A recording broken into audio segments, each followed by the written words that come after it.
तपाईहरु सम्पूर्णलाई फेरि पनि स्वागत छ हाम्रो च्यानल इओएस इन्जिनियरिङ अनि स्क्रिनमा।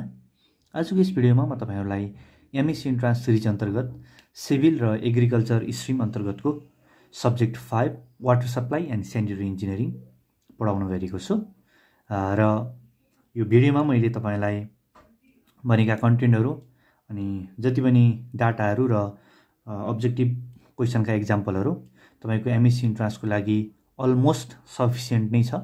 तर पनि तपाई यसभन्दा फर्दर अझै पढ्न चाहनुहुन्छ, इन्ट्रान्सको लागि अझै राम्रो तयारी गर्न चाहनुहुन्छ भने एमएससी इन्ट्रान्स प्रिपरेसनको बुक बजारमा धेरै उपलब्ध छ। र बजारमा भएका उपलब्ध बुकहरु मध्ये objective book for MSc entrance volume 2 भन्ने चाहिँ म आफै हरि प्याकुरेल र इन्जिनियर लक्ष्मण लम्सालद्वारा लिखित बुक हो। र यो बुक चाहिँ तपाईहरुले थाप्थली क्याम्पस अगाडिको लक्ष्मी पुस्तक भण्डारमा पाउन सक्नुहुन्छ। त्यसबाहेक काठमाडौँका प्रायः सबै स्टेसनरी र पुस्तक पसलहरुमा तपाईले बुक प्राप्त गर्न सक्नुहुन्छ। यो बुकको कभर फोटो चाहिँ मैले यहाँनिर तपाईहरुलाई देखाउन चाहे। हुन्छ, पक्कै पनि यस इओएसको एमएससी इन्ट्रान्स प्रिपरेसन सिरिज र यस बुकको मद्दतले तपाईहरुलाई इन्ट्रान्समा सफल बनाउनेछ भन्ने मैले विश्वास गरेको छु। हुन्छ, आउन सुरु गरौँ। सब्जेक्ट 5 को वाटर सप्लाई एन्ड स्यानिटरी इन्जिनियरिङमा हामी यो सिरिजमा अघि बढ्दाखेरि सिलेबस वाइज टपिकहरु नै हामी सरर अगाडि बढ्ने छौं।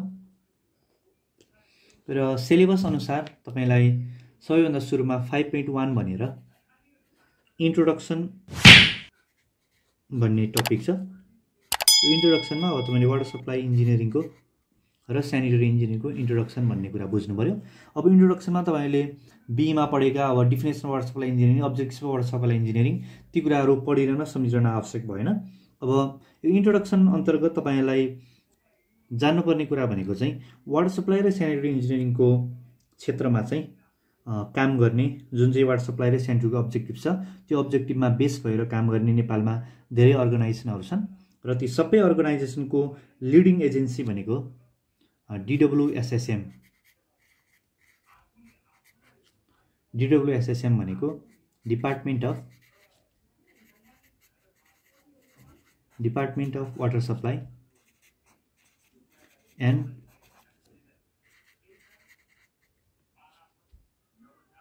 सिवेरेज म्यानेजमेन्ट।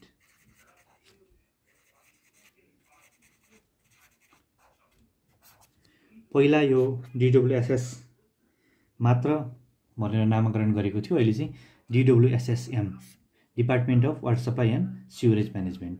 यो चाहिँ तपाईले सम्झनुस्, एक्जाममा आउन सक्ने सम्भावित क्वेशन हो। What is the full form DWSSM अथवा what is the leading agency for water supply and sanitary sector in Nepal भनेर आउन सक्छ। र यसबाहेक तपाईले इन्ट्रोडक्सनमा अर्को सम्झनु पर्ने भनेको यो DWSSM जुन छ लिडिङ एजेन्सी, यो चाहिँ मिनिस्ट्री अफ वाटर सप्लाई को अन्डरमा छ। Ministry of water supply.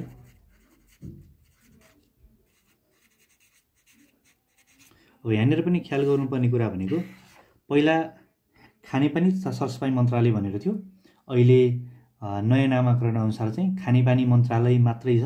तर काम चाहिँ त्यसले स्यानिटेसनको सिवरेजको पनि गर्ने भयो, तर नाम चाहिँ मिनिस्ट्री अफ वाटर सप्लाई मात्रै छ है। पहिला ministry of water supply and sanitation थियो। अब यो जुन DWSM छ लिडिङ एजेन्सी, यसको इस्टाब्लिस्ड इयर भनेको 1972 एडी हो। यो पनि तपाईले सम्झनुस्।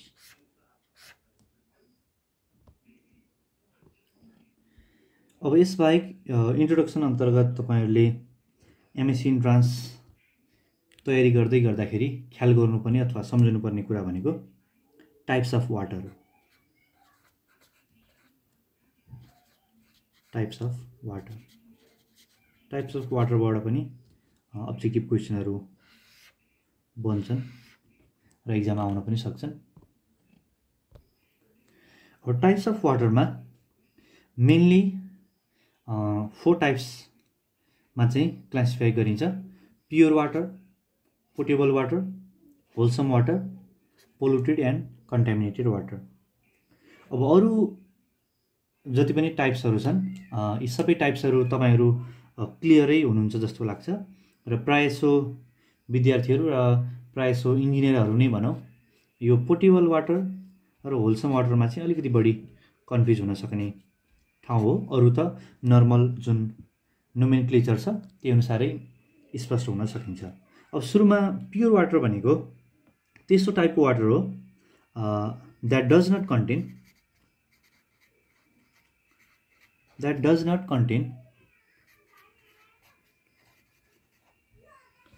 any other substance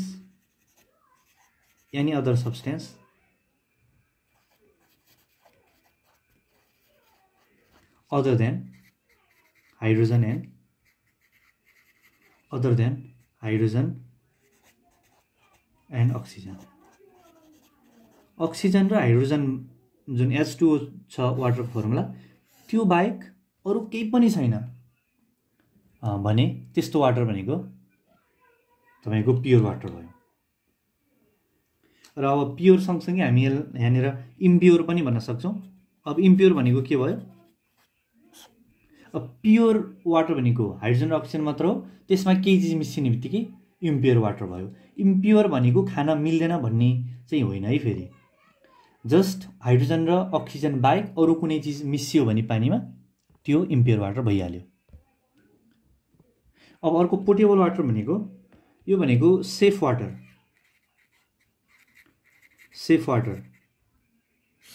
or drinkable water पनि भन्न सक्छौँ। ड्रिङ्केबल वाटर जुन चाहिँ ह्युमन र एनिमलको हेल्थको लागि सेफ छ त्यो वाटर भनेको पोर्टेबल वाटर। अब अर्को यो लगत्तै आउँछ होलसम वाटर। यो पनि ह्युमन र एनिमल हेल्थको लागि सेफ नै हुनु पर्यो, सेफ नै हुन्छ। एनिमल हेल्थको लागि सेफ। अब यहाँ चाहिँ कन्फ्युज हुन्छ मान्छे। पोर्टेबल पनि safe water, drinkable water, wholesome पनि सेफ वाटर नै हो होइन? के चाहिँ फरक त यो दुईटामा भन्दाखेरि तपाईको होलसम वाटर नन अब्जेक्सनेबल हो।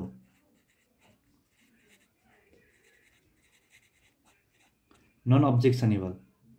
तर पोर्टेबल वाटर सेफ हो, तर जुन गाइडलाइन हुन्छ वाटर गाइडलाइन अथवा वाटर स्ट्यान्डर्ड त्यो स्ट्यान्डर्डसँग ठ्याक्कै मिट नहुन पनि सक्छ। खान मिल्छ होइन, मान्छेको हेल्थमा इफेक्ट गरेन, तर वाटर स्ट्यान्डर्डसँग म्याच नहुन पनि सक्छ अथवा म्याच हुँदैन भनौँ न पोर्टेबल वाटर। तर होलसम वाटर भनेको जुन वाटर स्ट्यान्डर्ड छ हो त्यही वाटर स्ट्यान्डर्ड अनुसार जुन कम्पोनेन्ट अथवा जुन सब्सटेन्स चाहिँ ड्रिङ्केबल वाटरमा हुनुपर्छ, पानीमा हुनुपर्छ, त्यो स्ट्यान्डर्ड अनुसार भएको र ह्युमन हेल्थको लागि सेफ ड्रिङ्केबल वाटर, त्यो भनेको होलसम वाटर हो।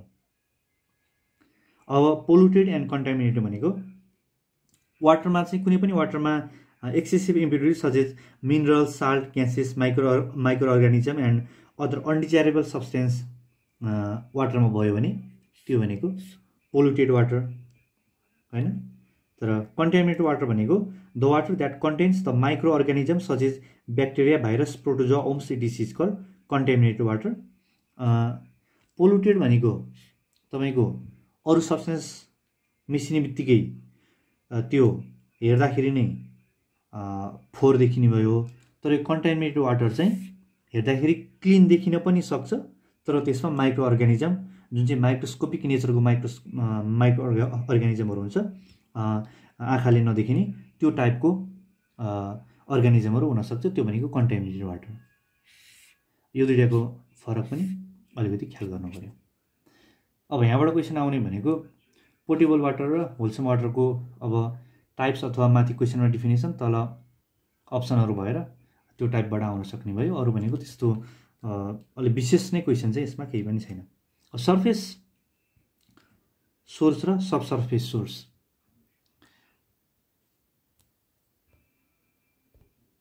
अब सोर्सेस अफ वाटरमा there are two types of sources. एउटा भनेको सर्फेस सोर्सेस अफ वाटर र अर्को भनेको sub surface sources of water. यसलाई अन्डरग्राउन्ड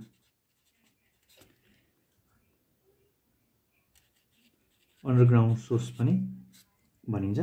अब सर्फेस सोर्स अन्तर्गत सामान्य कुरा नै हो, रिभर, स्ट्रिम हैन, लेक, पोन्ड, अर्को भनेको इम्पाउन्डेड रिजर्वायर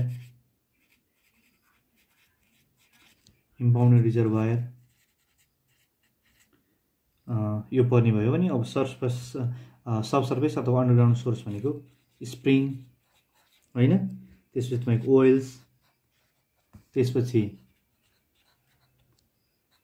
इन्फिल्ट्रेसन ग्यालरी, त्यसपछि इन्फिल्ट्रेसन ओइल, यी सोर्सहरु चाहिँ सब सर्फेस सोर्सेस अन्तर्गत पर्ने भयो। र यो जुन जति पनि वाटर सोर्सेसहरु छ, most common surface water supply भनेको रिभर हो हैन। यो चाहिँ क्वेशन आउन सक्ने क्वेशन पनि हो। Most common surface water sources is भनेर अप्सन हुन सक्छ। अरु सोर्सहरुबाट पनि which of the following is underground sources अथवा which of the following is surface sources भनेर अप्सन हुन सक्छ। त्यो क्वेशनहरु आउन सक्छ। र यस बाहेक इन्ट्रोडक्सन बाट चाहिँ अन्य सम्भावित क्वेशनहरु अथवा कि डाटाहरु चाहिँ म तपाईहरुलाई यहाँ प्रेजेन्ट गर्छु। यो इन्ट्रोडक्सनबाट आउन सक्ने क्वेशन भने अर्को भनेको मान्छे चाहिँ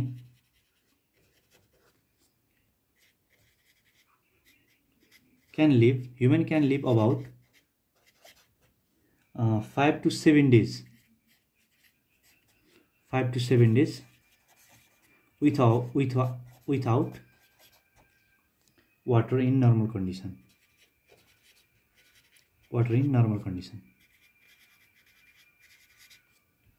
यो पनि अब्जेक्टिभमा सोध्न मिल्ने क्वेशन हो हैन।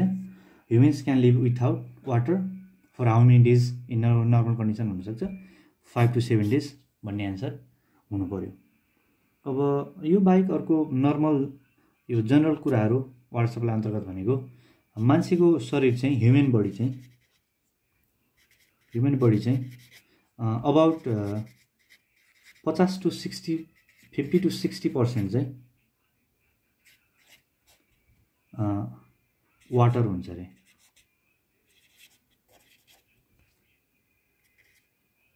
ह्युमन बडीमा 50 देखि 60% अफ वाटर हुन्छ।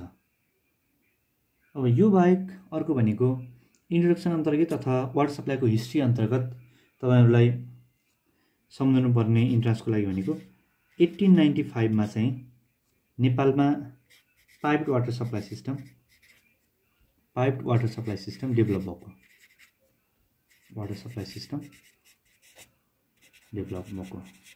यो पनि तपाईहरुले इन्ट्रोडक्सन अन्तर्गत नै अथवा बेसिक अफ वाटर सप्लाई अन्तर्गत सम्झिनु पर्यो। अब त्यो बाहेक मैले अघि भनिहाले 1972 मा department of water supply and sewerage management, पहिला डिरुल एसएस मात्र भन्थ्यो, अहिले सिवेरेज म्यानेजमेन्ट भनेर डिरुल एसएसएम सबै छ। यसको 1972 AD मा इस्टाब्लिश भयो।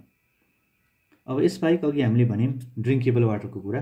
अब नेपालमा पनि वाटर क्वालिटी अथवा ड्रिङ्किङ वाटर क्वालिटी स्ट्यान्डर्ड छ, त्यसलाई चाहिँ NDWQS Nepal drinking water quality standard भन्ने छ। यो चाहिँ कहिलेदेखि इफेक्टिभ भयो अथवा कहिले चाहिँ यो स्ट्यान्डर्ड बनेर लागू भयो भन्दा 2005 AD मा। अब यो डेटहरु सम्झिँदा चाहिँ तपाईले यो AD सम्झिनु भयो भने इन केस बिएसमा भयो भने पनि तपाईहरुलाई कन्फर्म गर्न सकिहाल्नुहुन्छ। तर एक्जाममा त्यस्तो टाइपले चाहिँ क्वेशन होला। नर्मल AD सम्झिँदा तपाईलाई भइहाल्छ, समस्या हुँदैन। यहाँनिर एउटा एक्जाम्पल मैले लिएँ। एउटा एक्जाम्पलको एउटा objective question, which of the water among the following is not a sub surface sources. एकदम सिम्पल क्वेशन हो, तर पनि यस्तै सिम्पल क्वेशनहरुमा मान्छे झुकिन सक्छ, किनभने इन्ट्रान्समा एकदमै टाइम कम हुन्छ होइन, हतार हतार भइरहेको बेला सामान्य क्वेसनहरू नै बिग्रिने हो। इन्ट्रान्समा पहिलो कुरो गाह्रो त्यस्तो चिज आउँदै आउँदैन तपाईँलाई, सामान्य कुराहरू नै आउँछन् एक आध दुई क्वेसन छोडेर, र त्यही सामान्य क्वेसनहरू नै बिग्रिहाल्छन् होइन। Which of the water among the following is not a sub surface source, is not a ख्याल गर्नु पऱ्यो, क्वेसन राम्रोसँग पढ्नु होला जहिले पनि। अब ओइल भनेको सब सर्फेस हो, इन्फ्लुएसन ग्यालरी भनेको सब सर्फेस हो, इम्पाउन्ड रिजर्भयर के हो, सर्फेस हो, स्प्रिङ पनि सब सर्फेस हो भनेपछि व्हिच इज नट भनेपछि सी आन्सर भयो।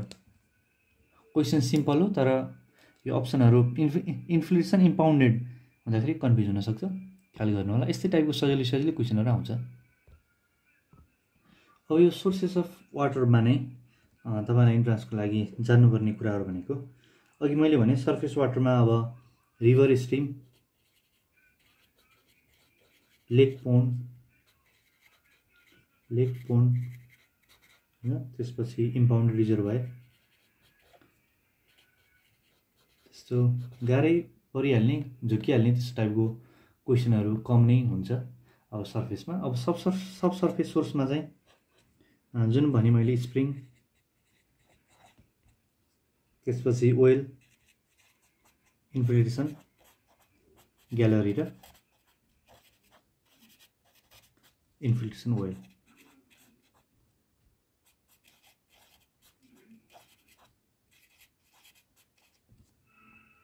अब यहाँनिर चाहिँ अलिकति सम्झिनुपर्ने अथवा क्वेसन आउन सक्ने ठाउँहरू छन्। अब स्प्रिङ भनेको तपाईँलाई थाहा छँदैछ होइन, ग्राउन्ड वाटर चाहिँ जुन अर्थ सर्फेसबाट इमर्ज हुन्छ कुनै एउटा सानो होल अथवा ओइट स्पर्सबाट, त्यस्तो टाइपको फिचर्स अथवा त्यस्तो टाइपको स्ट्रक्चर अथवा सोर्सलाई चाहिँ हामीले स्प्रिङ भनिन्छ, र यसलाई सर्फेस सिपेज पनि भन्ने गरिन्छ। Surface seepage, spring sources is also called as भनेर अप्सन हुनसक्छ होइन। अब सर्फेस सिपेज पनि भनिन्छ यसलाई। अब स्प्रिङ भन्ने बित्तिकै अर्को एउटा टर्म आर्टिसियन भन्ने पनि सँगसँगै आउँछ। यो भनेको चाहिँ स्प्रिङ चाहिँ दुई टाइपको हुन्छ, एउटा ग्राभिटी स्प्रिङ, अर्को आर्टिसियन स्प्रिङ। जुन यो ग्राभिटी स्प्रिङ छ, ग्राभिटी स्प्रिङ भनेको यो चाहिँ हाइड्रोस्ट्याटिक प्रेसरले गर्दा,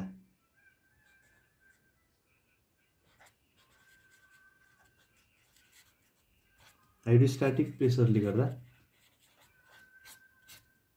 हुन्छ भनेको gravity spring results from water flowing under हाइड्रोस्ट्याटिक pressure. तर जुन आर्टिसियन स्प्रिङ छ,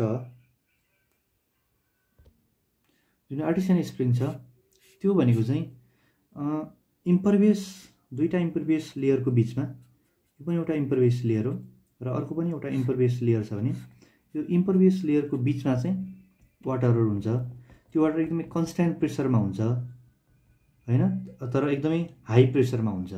र अब तलमा चाहिँ इम्परभियस लेयर भइसकेपछि एकदम हाई प्रेसरले गर्दाखेरि कुनै एउटा पोइन्टमा चाहिँ इम्परभियस लेयरभन्दा अर्को लेयरबाट चाहिँ यो वाटर निस्कियो, अथवा यो इम्परभियस लेयरमा हामीले यहाँनिर होल ड्रिल गऱ्यौँ भने योबाट वाटर निस्किन सक्ने भयो। हो यस्तो टाइपको दुईवटा इम्परभियस लेयर बिचको कन्स्ट्यान्ट प्रेसरले अथवा कन्स्ट्यान्ट प्रेसरको फोर्सले गर्दा कुनै एउटा ओपनिङबाट चाहिँ वाटर बाहिर निस्किरहेको त्यस्तो टाइपको सोर्स छ भने त्यो भनेको आर्टिसियन स्प्रिङ भयो। अब आर्टिसियन स्प्रिङ आउने बित्तिकै यहाँनिर दुई तिनवटा टर्महरू आउँछ, तपाईँले सम्झिनु पर्ने इन्ट्रेस्टको लागि। एकको फर कन्फाइन्ड, अनकन्फाइन्ड,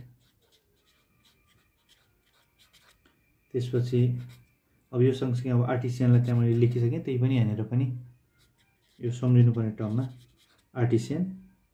र अर्को भनेको तपाईँको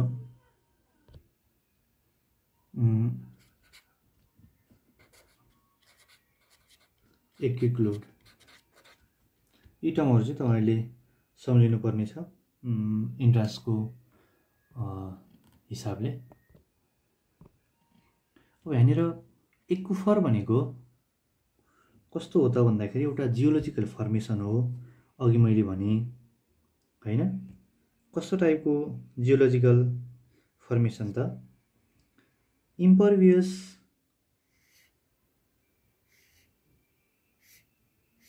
लेयरको बीचमा जुन वाटर सोर्स हुन्छ त्यो भनेको एक्युफर हो। यसलाई कस्तो टाइपले क्वेसनमा आउन सक्छ त भन्दा यहाँ एक्जाम्पलको रूपमा अब यहाँनिर a geological formation which not only stores water but yields in sufficient quantity is known as भन्यो भने एक्युफर, एक्युक्लुड, एक्युफ्युज, एक्युटाइड अथवा अरू पनि अप्सनहरू हुन सक्छ यी चारवटा भाइ। र यो भनेको एक्युफर हो, जियोलोजिकल फर्मेसन हो जहाँ चाहिँ एकदम सफिसिएन्ट क्वान्टिटी अफ वाटर हुन्छ हैन। त्यसले चाहिँ सफिसिएन्ट क्वान्टिटी अफ वाटर भन्ने बित्तिकै इल्ड्स एकदमै म्याक्सिमम हुने भयो। एक्युफरमा चाहिँ इल्ड्स सबैभन्दा म्याक्सिमम हुन्छ अथवा सफिसिएन्ट क्वान्टिटी हुन्छ, यो सम्झिनु पर्यो। अथवा यसलाई वाटर बेयरिङ स्ट्राटा पनि भन्न सकिन्छ हैन। एक्युफर भनेको वाटर बेयरिङ स्ट्राटा, यो पनि सम्झिँदाखेरि फाइदै होला। Water bearing strata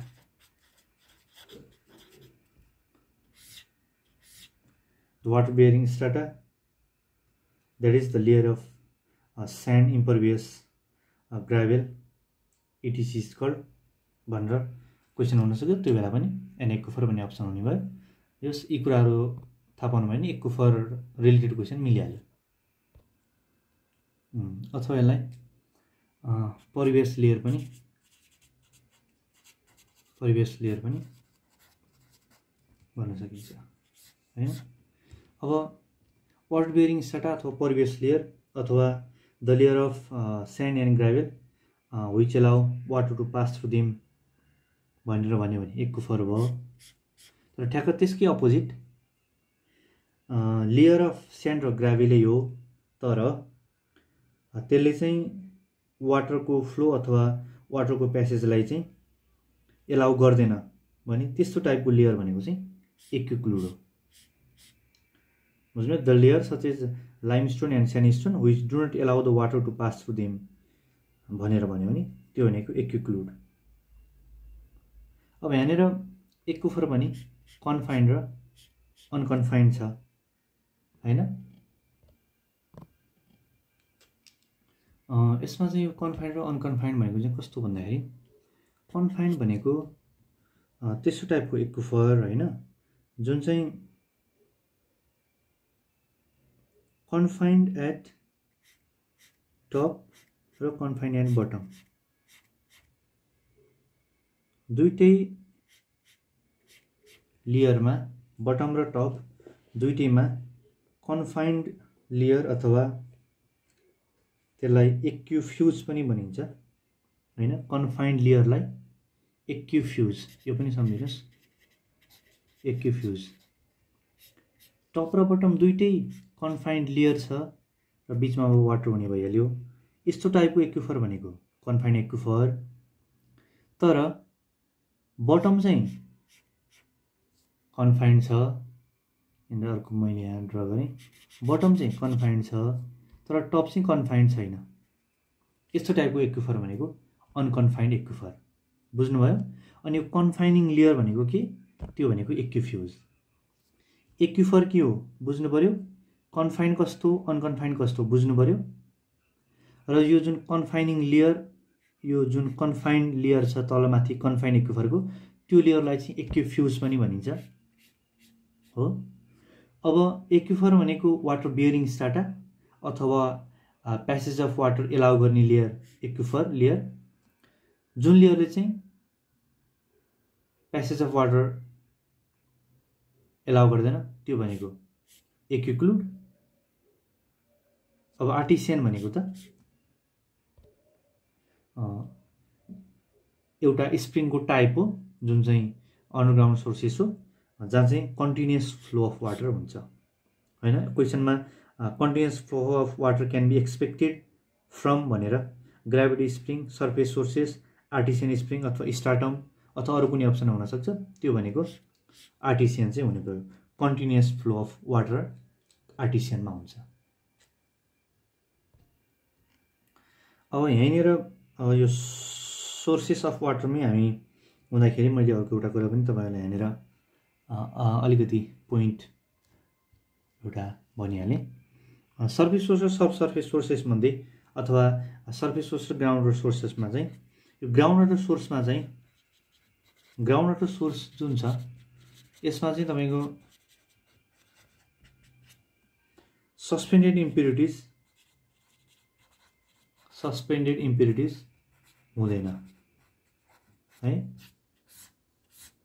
ground water चाहिँ फ्री फ्रम सस्पेन्डेड इम्प्युरिटिज हुन्छ। अब यो सस्पेन्डेड इम्प्युरिटिज, डिजल्भ इम्प्युरिटिज र अरू जति पनि इम्प्युरिटिजको टाइपहरू छ त्यो पछि क्वालिटी अफ वाटरमा त आइहाल्छ। त्यहाँनिर सोर्सेस अफ वाटर हुँदा नि मैले तपाईँले यहाँनिर यसो पोइन्ट नोट गराइहालेँ। अब ग्राउन्ड वाटर सोर्सेसमा सस्पेन्डेड इम्प्युरिटिज हुन्न भन्ने टाइपको एउटा क्वेसन। अब यहाँनिर ground water is usually free from भनेर अप्सनमा suspended impurities, dissolve impurities both none भन्यो भने युजली ग्राउन्ड वाटर चाहिँ तपाईँको फ्री फ्रम सस्पेन्डेड इम्प्युरिटिज भन्ने अप्सन तपाईँले टिक गर्नु पऱ्यो। अब यहाँनिर हामी सोर्सेस अफ वाटरमै छौँ। सब सर्फेस अन्तर्गत जुन ओइल छ यो सब सर्फेस अथवा अन्डरग्राउन्ड सोर्सको एउटा टाइप भनौँ यसलाई। यो ओइल भनेको डिप ओइल र स्यालो ओइल भनेर दुई टाइपको ओइल छ। अब यो थ्योरी पढ्दै जाने हो भने त यो धेरै कुराहरू छ, तर अब इन्ट्रान्सको लागि अलिकति थाहा पाउनुपर्ने कुरा भनेको यो डिप ओइल र स्यालो ओइल भनेको यो नोमेनक्लेचर अनुसार हुँदैन है। यो डिप भनेको बढी गहिरो, स्यालो भनेको कम गहिरो, त्यस्तो टाइपको ओइल होइन। कस्तो टाइपको हो भन्दाखेरि यहाँनिर एउटा फिगर मैले ड्र गरेँ, यो ग्राउन्ड लेभल हो होइन।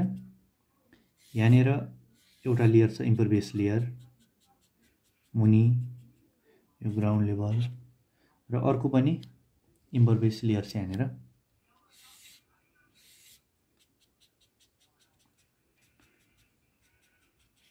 के भन्छ यसलाई? एक्युफ्युज भन्छ, कन्फाइन्ड लेयर होइन। अघि पनि मैले भने। अब तपाईँले यहाँबाट ओइल खन्नुभयो, यहाँ भयो, यहाँनिर अब एउटा स्ट्रक्चर राख्नुभयो, त्यो अब बेग्लै कुरा भएर। अब यहाँनिर त वाटर छ होइन। हो यस्तो टाइपको ओइल तपाईँले खन्नुभयो भने अथवा यस्तो टाइपको ओइल जुन चाहिँ कन्फाइनिङ दुईटा लेयरको भित्र पुगेको छैन, यस्तो टाइपको ओइललाई स्यालो ओइल भन्छौँ। तर यो इम्परभियस, अब यहाँनिर अर्को यो ओइल खनियो, इम्परभियस लेयरबाट छिर्यो, यहाँ पनि वाटर छ, एक्युफर हो यो त। हो यस्तो टाइपको ओइल भनेको डिप ओइल। डेप्थको हिसाबले भन्दा पनि मेन डिस्चार्जको हिसाबले हामी यसलाई बुझ्न सक्छौँ। डिप ओइल इम्परभियस लेयरभन्दा तल जाने बित्तिकै एक्युफरमा पुग्यो, त्यो भनेपछि मोर डिस्चार्ज हुने भयो होइन स्यालो ओइल भन्दा। अब स्यालो ओइल चाहिँ डेप्थ इम्परभियस लेयरभित्र जाने भएन, त्यो भएर त्यो चाहिँ कम डिस्चार्ज हुने भयो। यहाँ फिगरमा चाहिँ अब यसको डेप्थ कम, यसको डेप्थ बढी जस्तो देखियो। यो चाहिँ तपाईँको यो ग्राउन्डको स्ट्राटा होइन, नेचर अफ ग्राउन्डमा भर पर्ने भयो। किन भन्दाखेरि यहाँनिर सपोज यो लेयर यस्तो यस्तो टाइपको थियो, यो कन्फाइनिङ यस्तो टाइपको थियो भने त यतिमा नै डिप ओइल भइहाल्यो। नोमेनक्लेचर चाहिँ डिस्चार्जको आधारमा अथवा त्यसको कुन लेभलसम्म छ, इम्परभियस लेयरभित्र छिरेको छ कि इम्परभियस लेयरभन्दा बाहिर छ भन्ने हिसाबले डिप ओइल र स्यालो ओइल हुनुभयो। अब यसबाट क्वेसन भनेको कुन टाइपको ओइलमा चाहिँ मोर डिस्चार्ज हुन्छ होइन, त्यो कुराहरू तपाईँले याद गर्नु पऱ्यो। एक्जाम्पलको रूपमा एउटा अब्जेक्टिभ क्वेसन हेरौँ। यहाँनिर एउटा question, is compare to shallow wells deep wells have भनेर क्वेसन छ। अप्सनहरू more depth, more discharge, more depth and more discharge, more depth but less discharge. अघि भनिहालेँ मैले डेप्थ अनुसार फरक पर्दैन, किन भन्दा इम्परभियस लेयरभित्र छिराएको छ कि छिराएको छैन भन्नेको हिसाबले चाहिँ यसको नोमेनक्लेचर गरेको भनेपछि मोर डेप्थ हुने कुरो भएन। मोर डिस्चार्ज नै यो हामीलाई अहिले त्यो एन्सर थाहा छ, more depth and more discharge. अब यो अप्सन पनि मिल्न खोज्छ भन्ने लाग्ला, तर मोर डेप्थ हुन पनि सक्छ नहुन पनि सक्छ, किन भन्दा यसको केस देखाएँ मैले अघि। तर मोर डिस्चार्ज त कन्फर्म हो भनेपछि यो नहुन पनि सक्छ भनेपछि यसमा नै भयो, कन्फ्युज हुनुपर्ने कुरा भएन। अब more depth but less discharge भन्ने त हुने कुरै भएन। डेप्थ मोर हुन पनि सक्छ, लेस हुन पनि सक्छ, त्यसमा कन्फर्म छैनौँ हामी, त्यो ग्राउन्डको नेचर अथवा स्ट्राटाको नेचरमा भर पर्ने भयो। तर मोर डिस्चार्ज चाहिँ हुने नै हो भनेपछि compare to shallow well deep wells have more discharge, answer B भयो। अब सिलेबस अनुसारको नेक्स्ट टपिक 5.3मा चाहिँ क्वान्टिटी अफ वाटर भनेर छ। अब यसमा पनि तपाईँले अब इन्ट्रान्सको लागि सम्झिनुपर्ने कुराहरू अथवा इन्ट्रान्सको लागि आवश्यक कुराहरू म भन्नेछु। अब क्वान्टिटी अफ वाटर भन्ने बित्तिकै तपाईँले सबभन्दा सुरुमा थाहा पाउनुपर्ने अथवा जान्नुपर्ने कुरा भनेको पर क्यापिटा डिमान्ड हो। पर क्यापिटा डिमान्ड, पर क्यापिटा डिमान्ड भनेको एभरेज क्वान्टिटी अफ वाटर हो। त्यो चाहिँ पर पर्सन पर डे, पर पर्सन पर डे। एकजना मान्छेले एक दिनभरिमा उसको वाटर डिमान्ड पुरा गर्नलाई जुन क्वान्टिटीको वाटर उसले कन्ज्युम गर्छ त्यो भनेको पर क्यापिटा डिमान्ड हो। पर क्यापिटा डिमान्ड हामीले निकाल्दाखेरि टोटल क्यू भनेको total quantity of water required per day कुनै पनि एरियाको लागि क्यू हो भने पी इन्टु 365। क्यू भनेको total quantity of required water per year कुनै एउटा एरिया अथवा कुनै एउटा सिटीको लागि, पी भनेको टोटल पपुलेसन र 365ले डिभाइड गर्नुपर्दा चाहिँ पर डेमा लगेको हैन। यो त्यस्तो गाह्रो कुरो भएन। अब यसैबाट पनि क्वेसन चाहिँ नआउने भन्ने होइन फेरि। अब यसबाट क्वेसन आउन सक्ने भनेको the per capita day demand of water is taken is an average value over a period of भनेर 1 day 1 month 1 year greater than 1 year अथवा 2 इयर भन्ने हुनसक्छ। त्यो भनेको पर इयर हो भनेपछि 1 इयर हो भन्ने। अर्को टर्म अथवा जान्नुपर्ने कुरा भनेको base period, base period, base year, design period र डिजाइन पिरियड र डिजाइन इयर,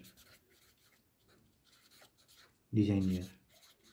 यो चारवटा टर्म पनि जानिराख्दा एक्जाममा अथवा इन्ट्रान्समा काम लाग्न सक्छ।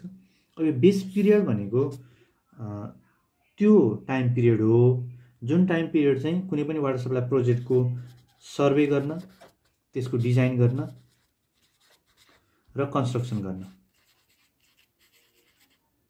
यो तीनटा कुराको लागि जुन टाइम पिरियड चाहिन्छ कुनै पनि वाटर सप्लाई प्रोजेक्टको लागि त्यो भनेको बेस पिरियड। यो बेस पिरियड चाहिँ नर्मल्ली अब जनरली अब सामान्य नर्मल प्रोजेक्टको लागि 2 to 3 इयर्स हुन्छ। अब यो depends upon nature and size of प्रोजेक्टै फेरि। तर जुन अब जान्नुपर्ने सम्झिनुपर्ने भनेको सर्वे डिजाइन र कन्स्ट्रक्सन गर्नको लागि जुन टाइम लाग्छ 2 देखि 3 वर्ष त्यो भनेको बेस पिरियड। अब बेस पिरियड पछि आयो बेस इयर। अब बेस इयर भनेको इयर हो, एउटा survey year plus base period भनेको बेस इयर हो। सपोज अहिले 2077 मा सर्वे गरियो, डिजाइन गरियो, कन्स्ट्रक्सन गरियो, 3 वर्ष लाग्यो भने प्लस 3 भनेपछि 2080 भनेको त्यो प्रोजेक्टको बेस इयर हो।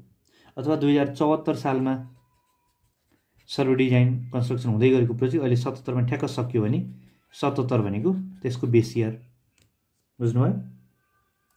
अब त्यसपछि डिजाइन पिरियड। अब डिजाइन पिरियड भनेको अब सकिसक्यो, सर्वे डिजाइन कन्स्ट्रक्सन सकिसक्यो। अब जति वर्षसम्म त्यो वाटर सप्लाईले चाहिँ कुनै पनि कम्युनिटीको वाटर डिमान्डलाई चाहिँ फुलफिल गर्छ, अथवा जति इयरको लागि चाहिँ त्यो वाटर सप्लाई डिजाइन गरिएको यति वर्षसम्म चाहिँ यसले वाटर सप्लाई धान्नु पर्यो अथवा डिमान्डलाई क्याटर गर्नु पर्यो भनेर गरेको छ। त्यो पिरियड भनेको design period. Normally design period चाहिँ वाटर सप्लाईको लागि 15 देखि 20 वर्षसम्म हुन्छ, र त्यो पनि नेचर अफ सिटी अथवा नेचर अफ प्रोजेक्ट अनि नेचर अफ पपुलेसन इन्क्रिमेन्ट त्यसमा डिपेन्ड हुन्छ। र नर्मली नेपालको केसमा चाहिँ रुरल एरिया जहाँ चाहिँ पपुलेसन 5000 भन्दा कम छ त्यहाँ चाहिँ डिजाइन पिरियड जस्तै कि 15 वर्ष लिन्छ, र rural area with population greater than 5000 र अर्बन एरिया छ भने 15 देखि 20 वर्षको डिजाइन पिरियड लिएर चाहिँ कुनै पनि वाटर सप्लाईको प्रोजेक्ट डिजाइन गरिन्छ है। यो पनि सम्झिनुपर्ने नै हो। अब लास्टमा यो डिजाइन इयर भनेको चाहिँ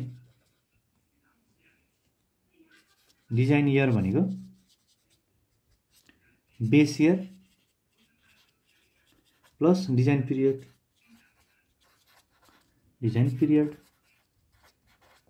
अब अहिलेको एक्जाम्पलमा 2077 सर्वे इयर हो, 3 वर्ष बेस पिरियड हुँदा बेस इयर 80 हो भने प्लस बेस इयर 80 हो, डिजाइन पिरियड 20 वर्ष जोड्ने हो भने 2100 भनेको 2182 यो भनेको तपाईको डिजाइन इयर भयो।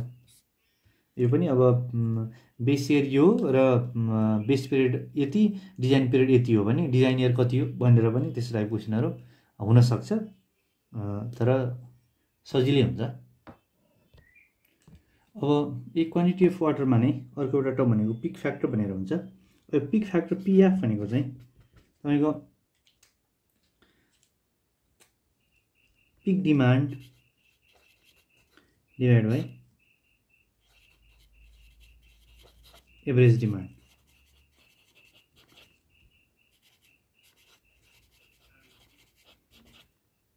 पिक डिमान्ड र एभरेज डिमान्डको रेसियो भनेको पिक फ्याक्टर भयो, अथवा पिक डिमान्ड भनेको peak factor into average demand, त्यसरी रिलेट गर्दा पनि भयो। र नेपालको केसमा चाहिँ पिक फ्याक्टर कन्टिन्युअस सिस्टम छ भने,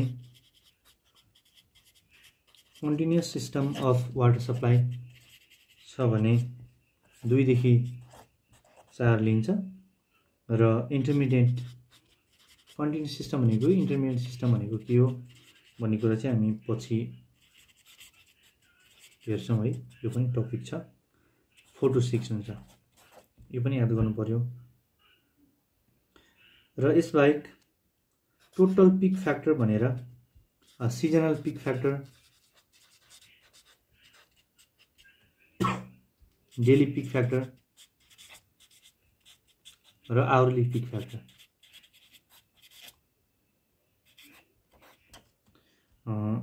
pick factor total peak factor चाहिँ यसरी पनि seasonal peak factor multiply by daily peak factor multiply hourly peak factor यसरी पनि रिलेट गर्न सकिन्छ।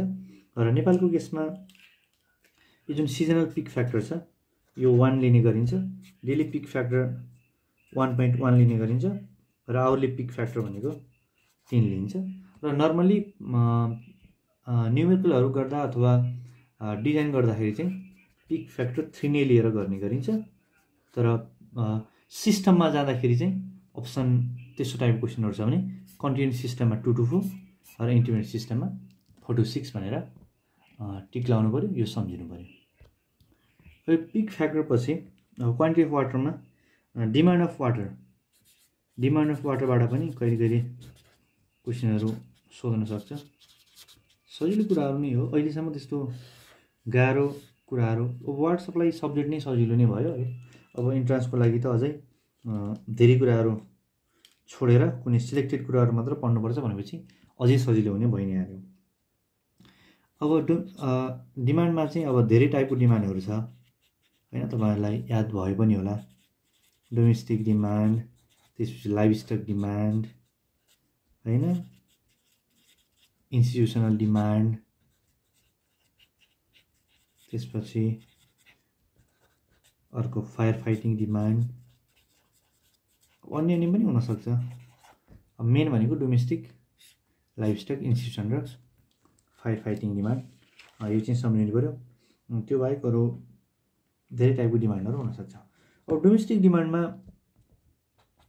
नेपालको स्ट्यान्डर्ड अनुसार सम्झिनुपर्ने कुराहरू भनेको अथवा इन्ट्रेन्समा आउन सक्ने भनेको नेपालको केसमा चाहिँ domestic water demand private connection गरिएको अर्बन एरिया छ भने यहाँनिर मैले यसरी लेखेँ,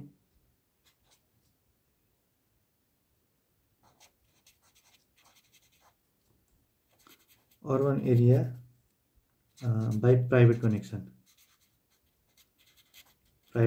छ र फुल्ली प्लम्ड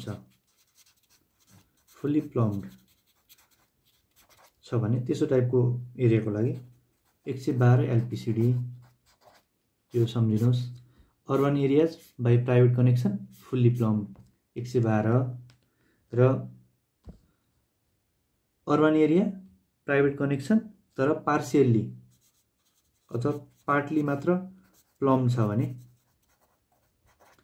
त्यस्तो केसमा 65 लिटर भनेर डोमेस्टिक डिमान्ड राखिएको छ है, 65 एलपिसिडी। र अब रुरल एरिया छ भने चाहिँ 45 एलपिसिडी, पब्लिक स्ट्यान्ड पोस्टबाट जहाँ सर्भ गरेको छ त्यो एरियाको लागि 45 एलपिसिडी। अब यो तीनटा सम्झिनु पऱ्यो, दुईटा डाटा अर्बन एरियाको लागि र एउटा डाटा रुरल एरियाको लागि। अर्बन एरिया जहाँ चाहिँ फुल्ली प्लम छ त्यहाँनिर 112, अर्बन एरिया जहाँ चाहिँ पार्टली प्लम छ त्यहाँनिर 65 र रुरल एरिया जहाँ चाहिँ पब्लिक स्ट्यान्ड पोस्टबाट वाटर सप्लाई गरेको छ त्यहाँनिर 45 एलपिसिडी, यो सम्झिनु पऱ्यो। अब यसबाहेक अब लाइफस्टक डिमान्डमा त्यस्तो सम्झिरहनु पर्ने डाटाहरू छैन जस्तो लाग्छ। छन त बिग एनिमलको लागि यति, मिडियम साइज एनिमलको लागि यति, पोल्ट्री अब बर्ड्स चिकनहरूको लागि यति भनेर छ। तर अब त्यो इन्ट्रान्सको लागि चाहिँ तपाईँले ती सम्झिरहनु आवश्यक छैन र आउँदा पनि आउँदैन। अब लाइफस्टक डिमान्डमा तपाईँले सम्झिनुपर्ने एउटा डाटा भनेको चाहिँ टोटल हामीले लाइफस्टक डिमान्ड अघि मैले भने big animal, medium size animal, पोल्ट्रीको लागि अनि जति पनि अन्य डिमान्डहरू छ लाइफस्टक्स रिलेटेड, त्यो डिमान्डहरू हामीले जुन निकाल्छौँ त्यो चाहिँ कहिले पनि less than 20% of domestic demand हुनुपर्छ। भनेको livestock demand should not exceed 20% of the domestic water demand. Domestic water डिमान्डको 20% भन्दा बढी कहिले पनि घट्नुहुन्न, यो चाहिँ सम्झिनु पऱ्यो। यसबाट क्वेसन आउन सक्ने सम्भावना भयो। अर्को इन्स्टिट्युसनल डिमान्डमा अब यहाँनिर पनि धेरै टाइपको अब हस्पिटल हुन्छ, स्कुल हुन्छ होइन, अब हेल्थ पोस्ट हुन्छ, धेरै टाइपको हुन्छ। अब तपाईँहरूले सम्झिनलाई सबै सम्झेर साध्य पनि लाग्दैन। अब मेन भनेको हस्पिटलको लागि सम्झिनुहोस्, हस्पिटलको लागि 500 लिटर पर बेड हुन्छ। यो जुन छ यो भनेको पर डे हो है, फेरि 500 लिटर पर डे। र स्कुलको लागि संविधा ठिकै हुन्छ। स्कुलमा चाहिँ डे स्कुल छ भने, डे स्कुलवाला मात्र टाइपको स्कुल छ भने 10 litre per student, 10 litre per student per day. र बोडसवाला स्कुल छ भने, बोडस छ भने चाहिँ 65 litre per student per day भइहाल्यो होइन। यति सम्झिनु भयो भने इन्स्टिट्युसनल डिमान्डको लागि पनि पुग्छ। अब तपाईँहरू ठ्याक्कै इन्ट्रान्सको तयारी गर्दाखेरि अरू पनि तपाईँहरू सम्झिन्छु। अब पढ्छु भन्ने हो भने चाहिँ मैले अघि भनेको book objective book for MC entrance volume 2, त्यसमा चाहिँ यी सबै डाटा, लाइफस्टक डिमान्डको डाटा पनि छ, इन्स्टिट्युसनल डिमान्डको डाटा पनि छ। त्यो तपाईँले सम्झिनुहोस्, त्यो चाहिँ फाइदा हुनसक्छ। तर इन्ट्रान्सको हिसाबले यति मात्र सम्झिँदा सफिसियन्टै हुन्छ। अर्को नेक्स्ट डिमान्ड भनेको फायर फाइटिङ डिमान्ड हो। Amount water that required for fire fighting purpose भनेर पनि डिमान्ड निकालिन्छ डिजाइन गर्दाखेरि। र फायर फाइटिङ डिमान्ड निकाल्ने चाहिँ धेरैवटा फर्मुला छ है। अब धेरैवटा फर्मुलामध्ये नेपालमा युज हुने फर्मुला चाहिँ हामीले प्रायः जसो Indian water supply manual and treatment formula भनेर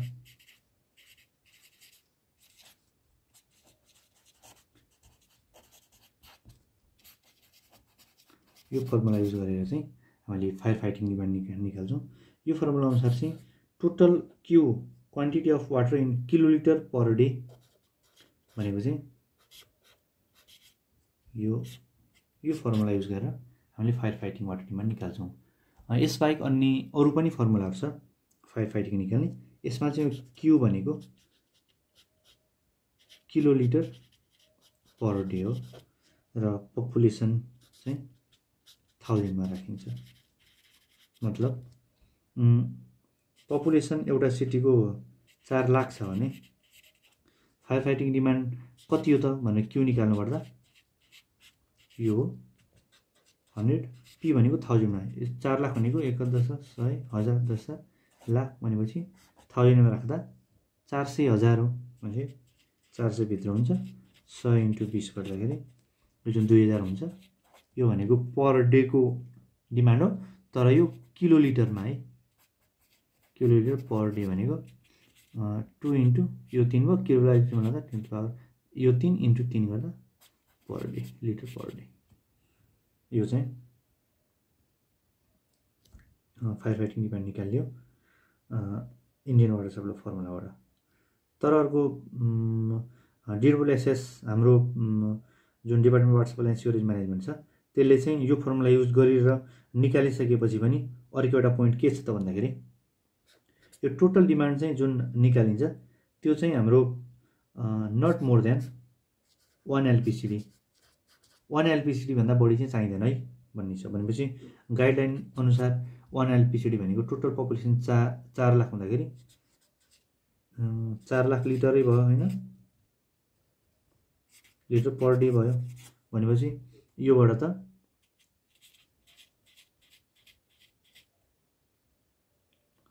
20 लाख लिटर पर डे आयो।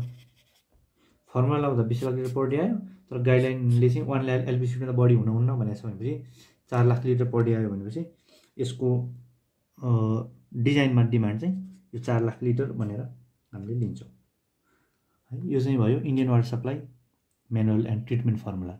यो बाहेक अरू पनि धेरै फर्मुला छ। Which of the following is this formula भनेर क्वेसनमा सोध्ने भएकोले अब यो सेकेन्डमा क्विस्लिङ्स फर्मुला छ यो तपाईले सम्झिनुस्। क्यू भनेको 3182 रोड अन्डर पी। अब यसमा अघिकोमा क्यू किलोलिटरमा आउँथ्यो पी 1000 मा राखिन्थ्यो भने यसमा क्यू आउँछ लिटर पर मिनेटमा र पपुलेसन चाहिँ 1000 मै राखिन्छ यसमा पनि। अब यतिसम्म सम्झिन आवश्यक छैन। क्विस्लिङ फर्मुला भनेको चाहिँ 3182 रुट पी हो भन्ने सम्झिनु भने भइन्छ। अर्को भनेको यो बोस्टोन फर्मुला भनेर पनि छ। बोस्टोन्स फर्मुलाले चाहिँ क्यू 5663 रोड अन्डर पी। यसमा चाहिँ सेम क्विस्लिङको जस्तै क्यू लिटर पर मिनेटमा यो र पी भनेको 1000 मै हो। यो बाहेक अन्य फर्मुला पनि छ तपाईले अघि मैले भने objective book for MSc entrance volume 2 मा तपाईले हेर्न सक्नुहुन्छ। तर अब एक्जाम अथवा इन्ट्रान्सको पोइन्ट अफ भ्यूले चाहिँ यति तीनटा संहिता पनि सफिसिएन्टली हुन्छ। यसबाहेक अर्को फ्रीम्यान्स फर्मुला भनेर छ त्यो चाहिँ तपाईले बुकमा हेर्नुहोस् तर यति पनि सफिसिएन्ट छ। यसबाट पनि क्वेसन आउन सक्छ है।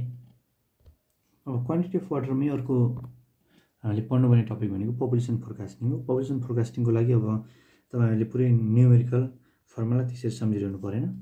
जस्ट नर्मल टाइप्स अथवा मेथड फर पपुलेसन फोरकास्टिङमा चाहिँ हामीले बीमा पढेको जस्तै अरिथमेटिकल इन्क्रिज मेथड सम्झिनुस् हैन।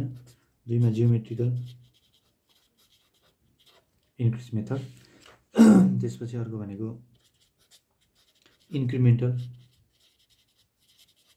इन्क्रिज मेथड तपाईले सम्झिनु भएको पनि होला इन्क्रिमेन्टल इन्क्रिज मेथड। र यसबाहेक अर्को नेक्स्टमा यो डिक्रिज्ड रेट अफ ग्रोथ भन्ने पनि एउटा फर्मुला थियो अथवा मेथड थियो। त्यसलाई changing rate of increase method पनि भनिन्छ। Changing rate of increase method र त्यसबाहेक अन्य ओहरू पनि तपाईको मेथडहरु पनि छ। यो चारवटा मेथडलाई चाहिँ हामीले mathematical mathematical method for population forecasting भन्छौँ भने यसबाहेक अर्को भनेको ग्राफिकल मेथडबाट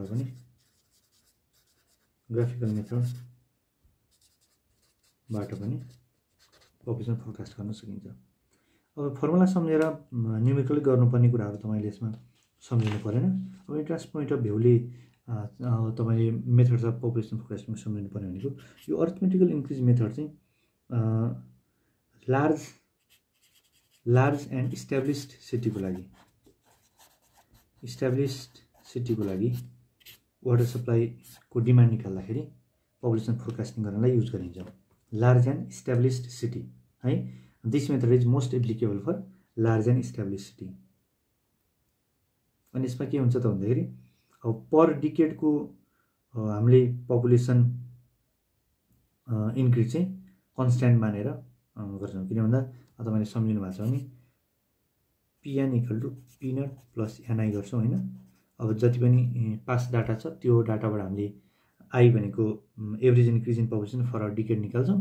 त्यसपछि हामीले जति इयर पछिको निकाल्छौँ अथवा जति डिकेड पछिको हामीलाई निकाल्नु छ त्यो भनेको एन भयो नम्बर अफ डिकेड र आई भनेको increase of population per decade गरेर पर डिकेडको इन्क्रिमेन्ट चाहिँ कन्स्ट्यान्ट मानेर हामी निकाल्छौँ। यो चाहिँ सम्झिनुहोस् लार्ज एन्ड इस्टाब्लिस्ड सिटीको लागि अरिथमेटिकल मेथड युज हुन्छ।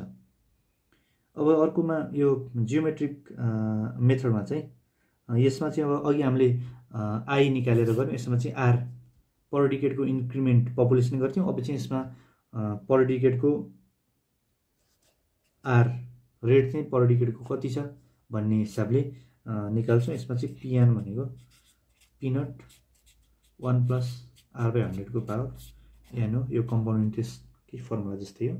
अब यहाँ आर भनेको rate of increment in population per decade, N भनेको नम्बर अफ डिकेड भयो। पिएन भनेको जुन डिकेडको चाहिएछ त्यो डिकेडको भयो। पी नट भनेको बेस इयर अथवा बेस डिकेड जुन छ बेस इयर जुन छ त्यो इयरको पपुलेसन भयो। अब यो टाइपको जियोमेट्रिक इन्क्रिज मेथड चाहिँ कस्तो टाइपको सिटीमा युज गरिन्छ त भन्दाखेरि जुन सिटीमा चाहिँ अनलिमिटेड स्कोप छ एक्सपान्सनको लागि, अनलिमिटेड स्कोप अफ एक्सपान्सन, यस्तो टाइपको सिटीमा चाहिँ जियोमेट्रिकल इन्क्रिज मेथड युज गरिन्छ। किन भन्दाखेरि जब सिटी चाहिँ धेरै हुन्छ मतलब ग्रो हुँदै जान्छ, there is a tendency to decrease in rate of growth होइन। र यस्तो टाइपको सिटी अथवा अनलिमिटेड स्कोप अफ एक्सपान्सन भएको सिटीमा चाहिँ यो जियोमेट्रिकल इन्क्रिज मेथड युज गरिन्छ। यति कुरा जान्दाखेरि पपुलेसन फोरकास्टिङबाट इन्ट्रान्सको लागि तपाईँहरूलाई सफिसियन्टली हुन्छ।